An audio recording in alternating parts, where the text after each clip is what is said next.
Bianca coming soon. Deborah, I want to interview her.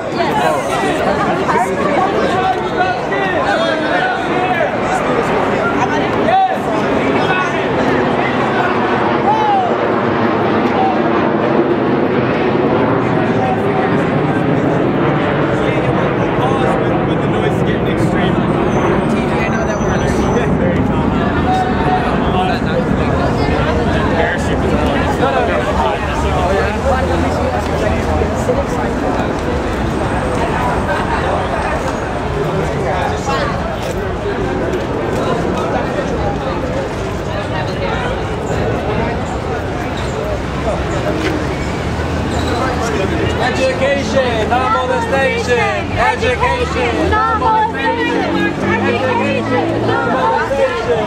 Education, no molestation. They have no idea how to do an investigation. Says who? Says who? Oh, what certifications do they have? Says who? So like me, what certifications do they have? What does the even know about this? Come over to Rabbi and I will see. Let's talk. They've Let's done that. talk. They've tried that. Who done it? Who done it? Bring me one guy that done it. Bring me one guy that done it. Okay. Bring me one guy that was to Rabbi to talk to In the recent New York Times article, did you read the New York Times? Sorry, someone showed you didn't read it. Fine. In the recent New York Times article, there's a document showing that there was a discussion.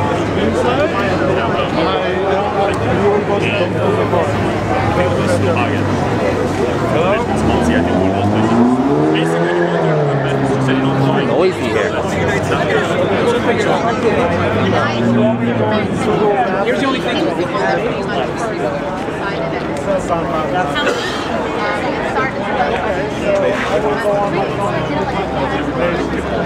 Are you taking for the blog? Yeah, I don't know. They asked me to videotape. What? Let me talk. This part is not for the blog. Oh, you want to talk? Yeah. I'm not sure. They asked me to videotape the event. So. Okay, hi, my name is Sholi Grossman, and I'm really proud of a lot of my friends. It's not about who came, who didn't. It's not about who supports us, who supports them. It's not about that. The point, though, is that we're actually doing shit. 2 years ago, you couldn't talk to anyone. 2 years ago, if you wanted education, you wanted to go to college. I tried to go to college. It was hell. You had no one to talk to, no one that associate. What about Footsteps? With. Okay, yeah, I came to Footsteps, and I did find some people. There were probably like 25 people in my situation. Right now, look at this. Just here, forget about Footsteps. Just here, we have like. But you have a lot of people here who are Haredi, and they're here because of the problem in the community. The what? I mean, not people are not here for education per se. No, the point is that they should actually start doing something. We want the Rabbunim, we want the people inside to stop caring about their power, their, protecting ignorance. Instead, they should start protecting innocence. Innocence is beautiful. We're all for having internet, protection. We're all for having all kinds of protection for our kids. We don't show our 6-year-old PG-13, and that's why it's there. We all did it. Every normal person does that, and it's okay. But instead of them, pouring in $3 million for stupid asifim in order for them to be able to hold control and hold the masses ignorant, we actually have some people coming out and doing something against it. It's not telling them face the real issues, and it's nice. It's nice to see. So you're very proud of the crowd here. I am. I'm proud of a lot of my friends. Right? I got a ton of people who called me up there. They're supporting me, but they have kids in the moistest. They can't do it. But they can't come personally. Exactly. Right. All of them. That's how it goes. But you want to know something? And these people are speaking out. Now there's a voice to all of these people who said my kids are in the moistest, but I would have. Now there's a voice. Right. So we're basically representing a lot of people, the silent majority. They can't voice their opinion. That's what I'm saying. We're the vocal minority. Look at City Field over there. Okay, 90% of the people are in the bathrooms and came because there's lights and lalus and there's shit going on. That's about it. Look at the people over here. Okay, go ahead, yeah. The people over here, we all came because we believe in something, because we really mean it. Right. It's very different. Each person here took time from his day to come. It's not just a bunch of yeshiva bukhrim packed in and go. It's different. Hello? You want to say something? What? You want to say something? Yeah, he wants to do me. In the mix. What else besides that? I'm not gonna answer that on camera. No, for real though. Okay. I'm gonna say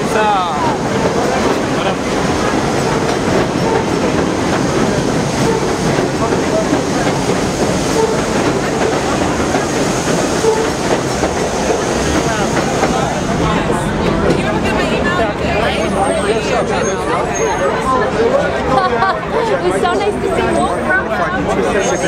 No. I spoke to the Rebbe. I won't tell you which Rebbe. I went to him.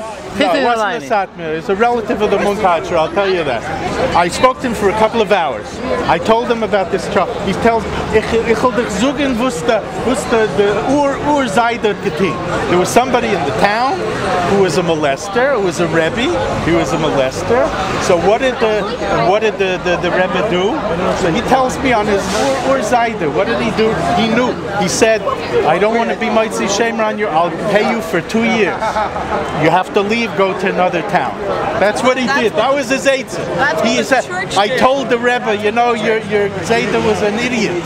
You know, he'll go to another town, what'll he do there? So it's not your problem, he'll go molest somebody in the other town. It's exactly what the church did and does. And that's what they do modern times also. Do the same exact. Deborah reports it in her book that that's what they did to the child molester there in KJ. It's possible to do changes, and I have facts for that. Okay, you keep on saying that. That's fine. That's fine. I know the same It's facts. possible. He's right. It's possible. They just don't do it. There will be changes. I have facts. Again, it doesn't mean they do it in the majority of cases. It doesn't even do they do I told you, if you want to. Sometimes the rabbis do something. I heard there was one incident where they put up a huge plaster on one of the synagogues saying that a child molester, stay away from him. It was one incident out of 1,000 such cases. So what does he do? He'll move to another town. No, it's not and he'll true. do the same. Because then they did what they had to do. So they did it. Oh, so once they did what they had to do. Because once they did. And the 999 times they didn't do what they they had have to do. Do what they have to do. Do what you have to do. Okay? Do what you have to do. Let me hear. Yes. You're in the community, right? So how about you take the responsibility upon yourself when we find out about a child molester, put up plasters on all the synagogues, everywhere. This man, so and so named, Ploini Almoini, you know, stay away from him. Who said they wouldn't do it? What? Who said they wouldn't do it? See, that's You do it! Somebody needs to do it, right? Who said they wouldn't do it? why didn't they do it? Why don't they do it? You're not going to the rabbis in the proper way. You're not doing it the proper way. It doesn't matter what happens. It's only if it's done in the proper way, right? Only if it's done in the There's a way how to do What's it. the proper So way? it doesn't matter. It doesn't matter if To a go girl to got your raped. Rebbe? Would they go to their Rebbes? There are a million different Rebbes. They have to go The to your rabbis are Rebbe. not taking any decisive action. That's the I'm problem. just saying what's happening in the Kehillah. So you'll make change with the 5 people that you know. There's 60,000 people here. Those 60,000 people here that are against molesters. Those people they're not supporting molesters. I'm not so sure about that. Those rabbis are not supporting molesters. I'm not so sure I about am that. sure about it. It's not supporting. Nobody's supporting. molesters. If you don't say the wrong word. You support molesters. Exactly. Thank you. That's the problem. If you don't speak out against them, that's by silence. I don't have it. Silence is the biggest crime here because you're allowing people to continue doing Who this. says we're not speaking out against them? Not speaking out. It's more than speaking out. You have to actually shut them down, punish them, kick them out of the community. If somebody walks into the synagogue without a yarmulke, would they allow him? Would they be mitzaref to minyan? If somebody shaves their beard, would they let him to go in front of the shliach tzibur? How many child molesters daven for numad? Tell me how many. Nobody knows they're child molesters. Nobody knows they're child molesters. Right, because So nobody's talking against them. Because you come in the street and the street here, behind the gate. Nobody can hear you. Hello? what's up, Jake? So did they all interview yet? Let me finish that. Sure, go ahead.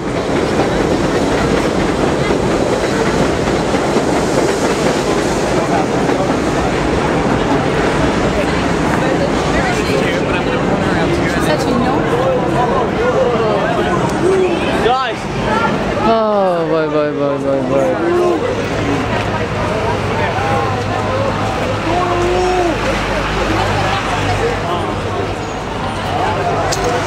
Trying to get mama's attention.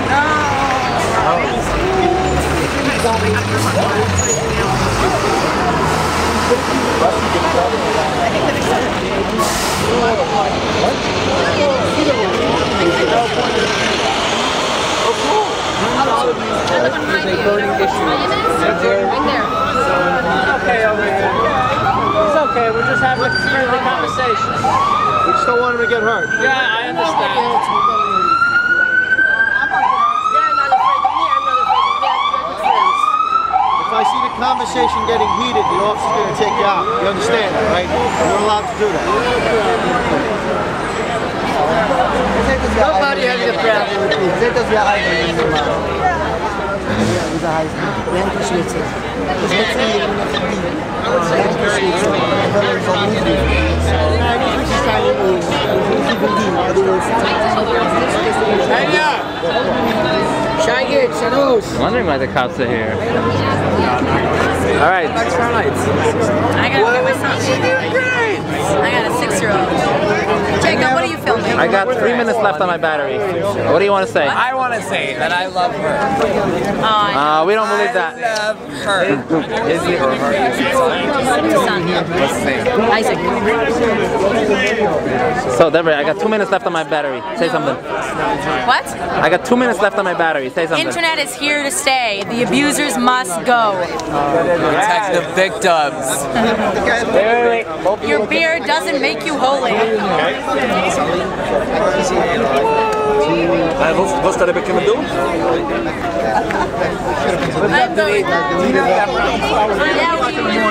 We have our own little family. Not a beer, but no, but some people do. This is the archaeologist.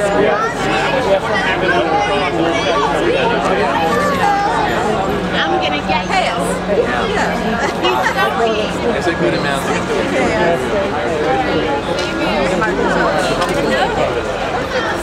Go with the white socks. They're more courageous. Hello. Yes, Deborah. Nice to meet you. You're gonna write about this? That's exciting. It's wonderful. Story about That's amazing. Do you know Krista Tippett? I do know Krista Tippett, yeah. No, I mean, Just on the public radio. She's the religion reporter. But I'm really glad that the Times is doing such excellent coverage of this whole issue. And, I mean, no, it's been more. It's been like the protest in Williamsburg, the DA, the shunning. I mean, it's just wonderful that they're finally doing all this in-depth reporting. It's so inspiring. Jacob Stein. His name is Jacob Stein. Who's Jacob Stein? Jewish from New York City, on my side. Yeah. Lori, you're the celebrity here. They want your picture. You're the celebrity. But don't say her. Definitely a celeb. What is she? Saul, Deborah. Nice to meet you. What is Deborah do? Deborah wrote a book. Oh, you're Feldman? Yeah. Never heard of you. First time I'm hearing all the details. This is so great. I can't believe What's the aftermath of writing this book? Writing a second book, pretty much. Producing a TV show. Yeah, I mean, like I said, I feel like the trend of speaking up has begun, and it's like this storm, it's a tidal wave. I didn't read your book. And I'm not the only one, I'm not the first, I'm not the last, I'm just part of that wave. I didn't read your book, but did you feature this affected with the Orthodox Haredi lifestyle? Or did you actually I wrote about my own story. Your own story. So did you feature anybody who left for intellectual reasons because the religion doesn't believe in the science is proven? That's actually what my second book is trying to do. Okay, please. We're waiting My second book is about kind of religious refugees across the world. Yes. And their reasons and what their break was about. All kinds. In fact, I spent the weekend with some ex-Bruderhoffers last week, and that was fascinating. Bruderhoffers, they're a cult that split up from the Hutterites, and they speak Plattdeutsch, which is very similar to Yiddish, so we were able to communicate, and their journey is absolutely incredible. And yeah, we have so much in common. And what are they break off? From the Hutterites. They were an Anabaptist movement in Germany, and they somehow devolved into a communal child labor. They live in Germany? No, they have outposts in the U.S., one in upstate New York, one in Florida. Pretty interesting. How'd you come upon them?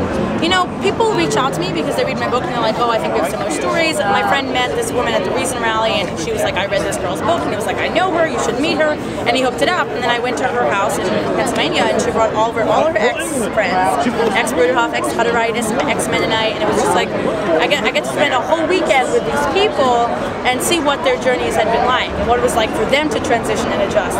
And the obstacles, while different in like details, are similar in the broad sense. And it's a beautiful thing to understand that the story is actually universal to the story of leaving.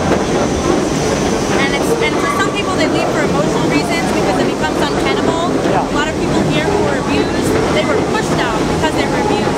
But just as many people that I know left